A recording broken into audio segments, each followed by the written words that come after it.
আজ রথযাত্রা 1884 সালের 25শে জুন বুধবার, আষাঢ় শুক্লা দ্বিতীয়া। সকালে ঠাকুর শ্রীরামকৃষ্ণ পরমহংসদেব কলিকাতায় ঈশানের বাড়ি নিমন্ত্রণে আসিয়াছেন। ঠনঠনিয়ায় ঈশানের ভদ্রাসন বাটি। সেখানে আসিয়া ঠাকুর শুনিলেন যে পণ্ডিত শশধর অনতি দূরে কলেজ স্ট্রিটে চাটুর্যেদের বাড়িতে রহিয়াছেন। পণ্ডিত শশধর অর্থাৎ শশধর তর্কচূড়ামণি। পণ্ডিতকে দেখিবার জন্য ঠাকুরের ভারী ইচ্ছা। বরাবর শ্রীরামকৃষ্ণ পরমহংসদেবের এই সাধ, সমাজের নেতৃস্থানীয় ব্যক্তি যারা, তাদের প্রতি তার আকর্ষণ। অযাচিতভাবে ঠাকুর তাদের কাছে যাচ্ছেন, কিংবা বলা যেতে পারে তার মা তাকে নিয়ে যাচ্ছেন এদের কাছে। একটা বিশেষ উদ্দেশ্য নিয়ে তিনি এসেছেন। তিনি বুঝেছেন এরা তার সহায় হতে পারেন। এরা সমাজের প্রভাবশালী ব্যক্তি। এদের সকলেরই চরিত্রে অনেক সদ্গুণ রয়েছে, তবে কোনো কোনো ক্ষেত্রে কিছুটা অপূর্ণতা এদের মধ্যে রয়ে গেছে। সেই অপূর্ণতাটুকু যদি দূর হয়, তাহলে এদের দ্বারা লোকের অনেক কল্যাণ হবে। তাই তিনি সেই সময়কার যারা দিকপাল, তাদের সঙ্গে দেখা সাক্ষাৎ করছেন। তাদের বিরুদ্ধে কোনো কথা বলছেন না, কিন্তু তাদের ভাবের মধ্যে যদি কোনো সংকীর্ণতা দেখেন, সেটিকে দূর করে দেওয়ার চেষ্টা করছেন। ব্রাহ্মনেতা কেশব সেনের কথাই ধরা যাক। তিনি দেখেছেন কেশব সেন বা তাঁর যারা অনুগামী অর্থাৎ ব্রাহ্মরা, তারা শুধু নিরাকার মানেন, মূর্তি মানেন না, শক্তি মানেন না। তিনি ব্রাহ্ম সমাজে গিয়ে তাদের বলছেন, দেখো তোমরা ব্রহ্মের উপাসনা করো ভালোই, কিন্তু সেই সঙ্গে শক্তিও মানতে হয়। নিরাকার ভাবে ঈশ্বরকে দেখছো, তাতে দোষ নেই, কিন্তু মনে রেখো সাকারও সত্যি। যখন নিষ্ক্রিয় নিরাকার, তখন তিনি ব্রহ্ম। যখন লীলাচঞ্চল, সৃষ্টি স্থিতি প্রলয়কর্তা, তখন তিনি কালী। কালী আর ব্রহ্ম এক। শক্তি আর শক্তিমান আলাদা নয়। ব্রাহ্ম সমাজের অনুদার ভাবটা দূর করতে চেষ্টা করছেন তিনি। পরের দিকে দেখা যেত কেশব সেন মা বলে ভগবানকে ডাকতেন। শ্রী রামকৃষ্ণের প্রভাবেই এটা সম্ভব হয়েছিল। বাস্তবিকই তিনি যেন একটা প্লাবন ঘটাতে এসেছিলেন, একটা সর্বগ্রাসী ধর্মচিন্তার প্লাবন। যে ধর্মচিন্তা কোনো মত, কোনো পথকে বর্জন করবে না, আর তার পথে কোথাও কোনো বাধাবিঘ্ন থাকবে, তা যেন তিনি চাননি। তাই দেখা যায় অনেককে তিনি তার কাজের উপযোগী করে নিতে চেষ্টা করছেন। শশধর তর্কচূড়ামণি সেই সময়কার একজন নামকরা পণ্ডিত। তার নাম ঠাকুর সম্ভবত আগেই শুনেছিলেন। ঈশানের বাড়িতে এসে শুনলেন যে তিনি কাছেই এক বাড়িতে আছেন। শুনেই পণ্ডিতকে দেখবার তার খুব ইচ্ছে। স্থির হলো বিকেলে পণ্ডিতের বাড়ি তিনি যাবেন। বেলা 4টের সময় ঠাকুর গাড়িতে উঠলেন। গাড়িতে উঠে ভাব সমাধিতে মগ্ন হলেন। তখন টিপটিপ করে বৃষ্টি পড়ছে। বর্ষাকাল, আকাশে মেঘ, পথে কাদা। ভক্তেরা গাড়ির পেছনে হেঁটে হেঁটে আসছেন। গাড়ি মানে ঘোড়ার গাড়ি। রথযাত্রা, তাই রাস্তায় দেখা যাচ্ছে ছেলেরা তালপাতার ভেপু বাজাচ্ছে। গাড়িটি বাটির সম্মুখে উপনীত হলো। দ্বার দেশে গৃহস্বামী এবং তার আত্মীয়গণ এসে অভ্যর্থনা করলেন। ওপরে উঠেই শ্রী রামকৃষ্ণ দেখলেন যে শশধর তাকে অভ্যর্থনা করতে আসছেন। পণ্ডিতকে দেখিয়া বোধ হইল যে তিনি যৌবন অতিক্রম করিয়া প্রৌঢ়াবস্থা প্রাপ্ত হইয়াছেন। তিনি অতি বিনীতভাবে ভক্তিভরে ঠাকুরকে প্রণাম করিলেন। তৎপরে সঙ্গে করিয়া ঘরে লইয়া বসাইলেন। ভক্তগণ পশ্চাৎ পশ্চাৎ যাইয়া আসন গ্রহণ করিলেন। ঠাকুর পণ্ডিতকে দেখিতে দেখিতে ভাবাবিষ্ট হইলেন। কিয়ৎক্ষণ পরে সেই অবস্থায় হাসিতে হাসিতে পণ্ডিতের দিকে তাকাইয়া বলিতেছেন, বেশ বেশ। এর মানে হলো ঠাকুর তার ভেতরটা সব দেখে নিচ্ছেন। দেখে নিয়ে বোধহয় খুশি হয়েছেন, তাই বলছেন বেশ বেশ। তারপরে ঠাকুর জিজ্ঞেস করছেন, আচ্ছা তুমি কিরকম লেকচার দাও? শশধর তর্কচূড়ামণি বলছেন, মহাশয়, আমি শাস্ত্রের কথা বুঝাইতে চেষ্টা করি। ঠাকুর এই কথাটিকে বোধহয় খুব ভালোভাবে নিলেন না। তিনি বললেন, কলিযুগের পক্ষে নারদীয় ভক্তি। নারদ যেমন অহরহ ঈশ্বরের নাম গুণগান করছেন, কোনো কিছুর প্রার্থী নন তিনি, নামের নেশায় নাম করে যাচ্ছেন। নারদীয় ভক্তি মানে অহৈতুকী ভক্তি। শাস্ত্রে যে সকল কর্মের কথা আছে তার সময় কই? মানুষ আজ বড় কর্মব্যস্ত। আগে মানুষের হাতে সময় ছিল বেশি।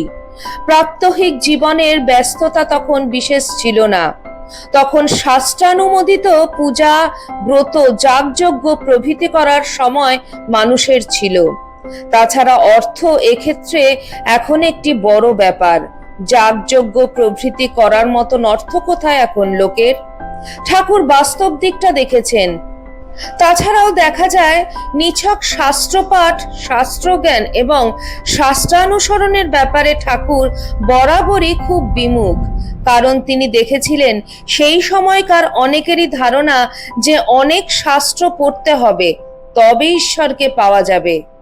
কথামৃততে দেখা যায় একজন বলছেন ঈশ্বর লাভ করতে গেলে পড়তেই হয় কত অনন্ত শাস্ত্র। ঠাকুর বলছেন না, তা নয়। শাস্ত্র কত পড়বে, শুধু বিচার করলে কি হবে? আগে তাকে লাভ করবার চেষ্টা করো। গুরু বাক্যে বিশ্বাস করে কিছু কর্ম করো। গুরু না থাকেন, তাকে ব্যাকুল হয়ে প্রার্থনা করো। তিনি কেমন, তিনিই জানিয়ে দেবেন।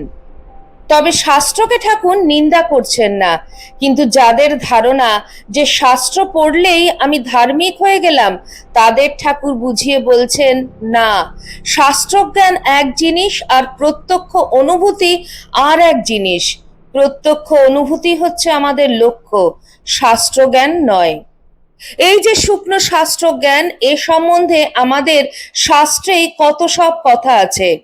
শাস্ত্রই সতর্ক করে দিচ্ছে যে দেখো, শাস্ত্রের অরণ্যের মধ্যে তুমি হারিয়ে যেও না। শাস্ত্র থেকে তুমি সাহায্য নাও, নিয়ে ঈশ্বর উপলব্ধির জন্য সাধন ভজন করো। তোমার লক্ষ্য ঈশ্বর, শাস্ত্র না। বিবেক চূড়ামণিতে শাস্ত্রকে অরণ্যের সাথে তুলনা করা হচ্ছে। সেই অরণ্যের মধ্যে পড়ে মানুষের মনটা ইতস্তত ঘুরে বেড়ায়, বিভ্রান্ত হয়ে যায়। তত্ত্বজ্ঞ যারা, অর্থাৎ যারা বিচক্ষণ, প্রকৃতই জ্ঞান পিপাসু, তারা শাস্ত্রের শব্দরাশির দিকে তাকাবেন না।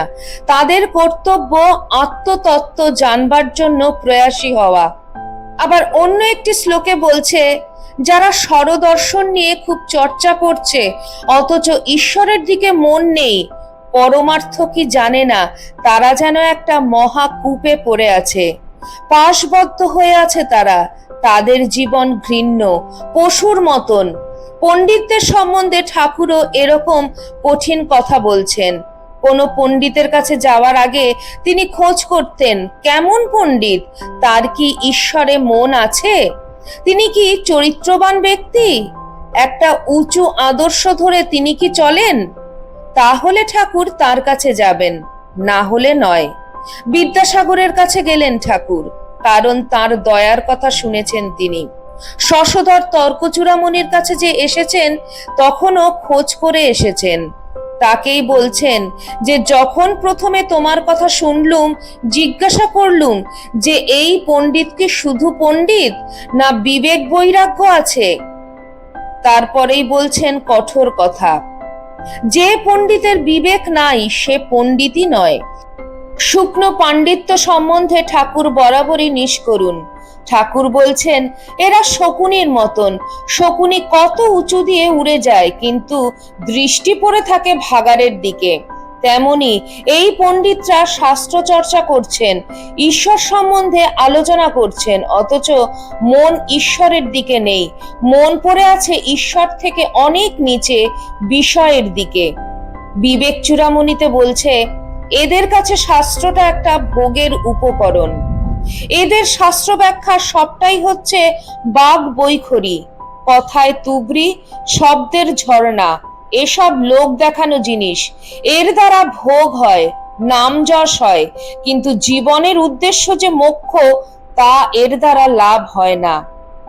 একজন লোক বেদ, আগম অর্থাৎ তন্ত্র এবং পুরাণ পড়েছে, শাস্ত্র খুব পড়াশোনা করেছে, কিন্তু সব শাস্ত্রের প্রতিপাদ্য যে ঈশ্বর বা পরমার্থ তাকে জানেনি। এরকম ব্যক্তি পণ্ডিত নয়, বিড়ম্বক অর্থাৎ অনুকরণকারী, নকল নবিশ। তার কথা কাকের কা কা ধ্বনির মতন। সে যা কিছু বলে অসার, কারো মনে কোনো দাগ কাটে না। সংস্কৃতে একটা কথা আছে, গণ্ডুষ জলমাত্রেন সফরি ফরফরায়তে। সফরি মানে পুঁটি মাছ। অল্প জলে পুঁটি মাছ ফরফর করে বেড়ায়, কিন্তু বড় মাছ বেশি জলে থাকে, গম্ভীর মেজাজে আস্তে আস্তে চলে। যারা ছোট আধার তারাই বেশি তর্ক বিচার করে, সব সময় একটা পাণ্ডিত্য দেখাতে চায়। আর যারা বুদ্ধিমান, যারা সত্যি সত্যি বিচার করার যোগ্যতা রাখেন, সকলে রাখেন না, যারা রাখেন তারা সেটা বাইরে প্রকাশ হতে দেন না, নিজেদের মধ্যে চেপে রাখেন। অনেক সময় দেখা যায় পাড়ার দুটি ছেলে হয়তো একই পরীক্ষা দিয়েছে, তাদের জিজ্ঞেস করা হলো, কি হে কেমন পরীক্ষা দিলে? একজন বলল খুব ভালো দিয়েছি, আর একজন বলল সুবিধের হয়নি। যখন ফল বের হলো তখন দেখা গেল হয়তো যে বলেছিল খুব ভালো দিয়েছি সে কোনো রকমে পাশ করেছে, আর অপরজন প্রথম শ্রেণী পেয়েছে। অতি সহজ উপমা দিয়ে ঠাকুর বোঝাচ্ছেন, খালি কলসিতে জল ভরছো, প্রথমে খুব ভক ভক করে শব্দ হবে। ছোটবেলায় আমরাও ইংরেজিতে পড়েছি, এমটি ভেসেলস সাউন্ড মাচ। খালি পাত্র বেশি শব্দ করে, কিন্তু কলসিতে জল ভরা হয়ে গেলে আর কোনো শব্দ নেই। আবার নেমন্তন্ন বাড়ির উপমা দিচ্ছেন ঠাকুর, খেতে বসে লুচি নিয়ে এসো, ডাল নিয়ে এসো, তরকারি নিয়ে এসো, খুব চিৎকার। তারপর যখন খাওয়া হয়ে এলো, পাতে দই পড়লো, তখন শুধু সুপসাপ, পরে নিদ্রা, একেবারে শান্ত। অর্থাৎ আমাদের যত বিচার, যত শাস্ত্র আলোচনা ঈশ্বর লাভের আগে পর্যন্ত, ততক্ষণই ওই কা কা ধ্বনি। ঈশ্বর লাভ হলে সমস্ত শুকনো বিচার থেমে যায়, মানুষের চরিত্রটাই পাল্টে যায়। তখন তিনি যা বলেন তা সার গর্ভ, তার মুখ দিয়ে যা বের হয় তা ঈশ্বরের বাণী, কারণ তার মনটা শুদ্ধ হয়ে গেছে। ঠাকুর বলছেন, শুদ্ধ মনে যা উঠবে সে ঈশ্বরেরই বাণী। আমরা মনে করি খুব গুছিয়ে সুন্দর করে কথা বললেই বুঝি লোকে নেবে, তা নয়। কথার শক্তি আসে যে বলছে তার কাছ থেকে। স্বামীজি ধর্ম মহাসভায় সম্বোধন করলেন, sisters and brothers of America. সঙ্গে সঙ্গে 2 মিনিট ধরে হাততালি। সামান্য দুটো কথা, আমেরিকার বোন ও ভাইয়েরা। এ তো আমরাও বলতে পারি, কিন্তু কথাটা তো আসল নয়। কথা জীবন্ত হয়ে ওঠে কথার পেছনে যে মানুষটি আছেন তার জোরে। রোমারোলা স্বামীজির বক্তৃতা পড়ে বলেছেন, স্বামীজি 30 বছর আগে যা বলেছেন সেগুলি যখন আমি পড়ি, আমার শরীরের মধ্যে দিয়ে যেন বিদ্যুৎ প্রবাহ হয়ে যায়। যারা এই অগ্নিগর্ভ কথাগুলি তার মুখ থেকে সরাসরি শুনেছিলেন, তাদের না জানি কি অনুভূতি হয়েছিল। সত্যি স্বামীজির কথা এমন যে পড়লে উদ্দীপিত না হয়ে উপায় নেই। শ্রী শ্রী ঠাকুরের কথা, শ্রী শ্রী মায়ের কথাও তাই, আমাদের মনে দাগ কেটে দেয়। অথচ সহজ সরল কথা সব। এর কারণ তাদের জীবন, তাদের চরিত্র। আসলে উপলব্ধি প্রসূত কথার আলাদা শক্তি। সেজন্যই সব ধর্মেই উপলব্ধির ওপর জোর দেওয়া হয়েছে। অসার পাণ্ডিত্যকে সব ধর্মেই নিন্দা করেছে। যীশুখ্রিস্ট বলছেন, পণ্ডিতদের সম্বন্ধে সাবধান, এরা খুব জাঁকজমক করে লম্বা পোশাক পরে রাস্তায় চলাফেরা করে, পথে সকলে এদেরকে শ্রদ্ধা জানায়, সেটা তারা খুব উপভোগ করে। মন্দিরে এবং অন্যান্য উৎসব স্থলে গিয়ে সবচেয়ে যে উচ্চাসন, সেখানে গিয়ে তারা বসে। কিন্তু এরাই আবার লম্বা লম্বা প্রার্থনা বাণী উচ্চারণ করে আর অসহায় বিধবাদের সম্পত্তি গ্রাস করে। শেষে বলছেন তিনি, এইভাবে যারা প্রতারণা করবে, ধর্মের নামে মানুষকে ঠকাবে, তারাই সবচেয়ে কঠিন শাস্তি পাবে। ঠাকুর তাই বারবার করে সতর্ক করে দিচ্ছেন, বলছেন, পাণ্ডিত্যের দিকে বেশি ঝুঁকে পড়ো না, শাস্ত্রের মধ্যেই নিজেকে হারিয়ে ফেলো না। নিজের দিকে দেখিয়ে ঠাকুর বলছেন, এখানকার ভাব কি জানো? এখানকার ভাব অর্থাৎ তার ভাব। উনি আমি আমার এই কথাগুলো বলতে চাইতেন না। ঠাকুর বলছেন, বই শাস্ত্র এসব কেবল ঈশ্বরের কাছে পৌঁছানোর পথ বলে দেয়। পথ উপায় জেনে নেবার পর আর বই শাস্ত্রের কি দরকার? শাস্ত্রের মূল্য হচ্ছে এইখানেই যে শাস্ত্র পথ বলে দিচ্ছে, কিন্তু সেই পথ দিয়ে যদি না চলি তাহলেই সব বৃথা। শাস্ত্র থেকে পথটা জেনে নিলাম, তখন নিজে কাজ করতে হবে। অর্থাৎ শাস্ত্রে যেরকম বলে দেওয়া আছে সেইভাবে সাধন ভজন করতে হবে, যাতে ভক্তি বিশ্বাস হয়, ত্যাগ বৈরাগ্য হয়, ঈশ্বর উপলব্ধি হয়। উদাহরণ দিয়ে ঠাকুর বলছেন, একজন একখানা চিঠি পেয়েছিল, কুটুম বাড়ি তত্ত্ব পাঠাতে হবে, কি কি জিনিস লাগবে তার নাম লেখা ছিল। জিনিস কিনতে দেবার সময় চিঠিখানা খুঁজে পাওয়া যাচ্ছিল না। কর্তাটি তখন খুব ব্যস্ত হয়ে চিঠির খোঁজ আরম্ভ করলেন। অনেকক্ষণ ধরে অনেকজন মিলে খুঁজলে শেষে চিঠিখানা পাওয়া গেল। তখন আর আনন্দের সীমা নাই। কর্তা ব্যস্ত হয়ে অতি যত্নে চিঠিখানা হাতে নিলেন আর দেখতে লাগলেন কি লেখা আছে। লেখা আছে এই, পাঁচশের সন্দেশ পাঠাইবে, একখানা কাপড় পাঠাইবে, আরো কত কি। তখন আর চিঠির দরকার নাই। চিঠি ফেলে দিয়ে সন্দেশ ও কাপড়ের আর অন্যান্য জিনিসের চেষ্টায় বেরুলেন। চিঠির দরকার কতক্ষণ?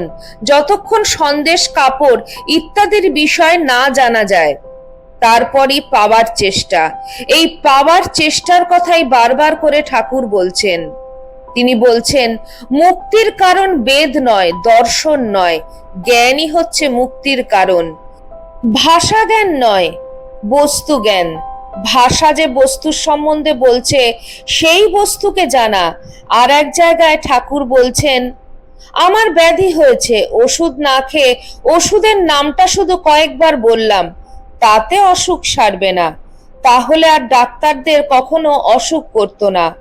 ম্যালেরিয়া হয়েছে, আমি কুইনাইন কুইনাইন বলতে থাকলাম, তাতে ম্যালেরিয়া সারবে না, ওষুধটা খেতে হবে। তেমনি শুধু ব্রহ্ম শব্দ আমি জানলাম, শাস্ত্র পড়লাম, শব্দজ্ঞান হলো, এতে মুক্তি হবে না। অপরোক্ষ অনুভূতি বিনা মুক্তি হয় না, প্রত্যক্ষ উপলব্ধি চাই।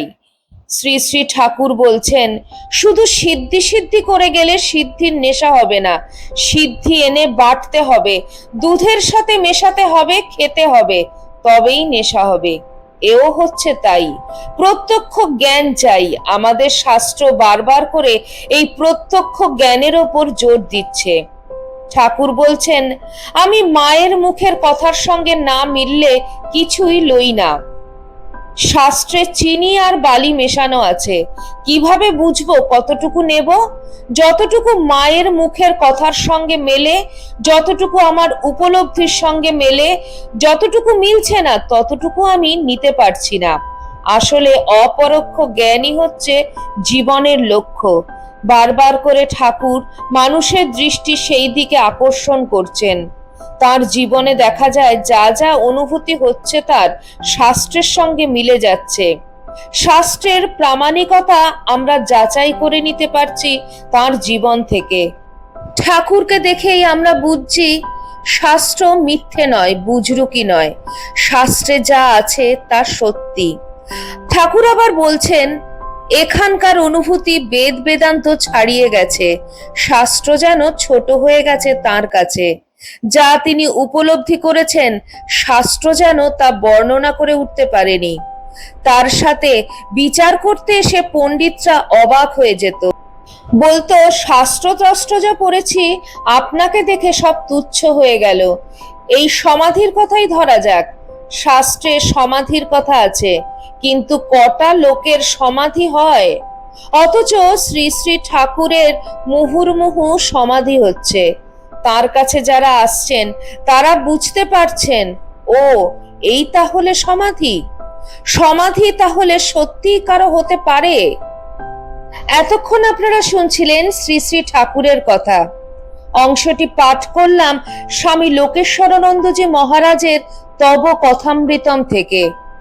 ঠাকুর কখনোই শুধু পাণ্ডিত্যের মধ্যে সীমাবদ্ধ হয়ে থাকাকে প্রশ্রয় দেননি। তিনি বলতেন, শুধু পাণ্ডিত্যে কি হবে, ঈশ্বরকে জানাই হলো জীবনের উদ্দেশ্য, আর সেটাই হলো আসল জ্ঞান। আজকে থাকলো এর প্রথম পর্ব। ভিডিওটি আপনাদের কেমন লাগলো অবশ্যই কমেন্ট সেকশনে কমেন্ট করে জানাবেন। চ্যানেলের নতুন বন্ধুদের কাছে একান্ত অনুরোধ, চ্যানেলটি সাবস্ক্রাইব করে আমার পাশে থাকবেন, আর পাশে থাকা বেল আইকনটি অবশ্যই ক্লিক করে দেবেন, যাতে আমার পরবর্তী ভিডিওতে আপনার সঙ্গে আমার আবার দেখা হয়। সবাই ভালো থাকবেন, সুস্থ থাকবেন। আবার খুব শিগগিরই দেখা হচ্ছে আপনাদের সঙ্গে কোনো একটি নতুন ভিডিওতে। জয় ঠাকুর, জয় মা, জয় স্বামীজি।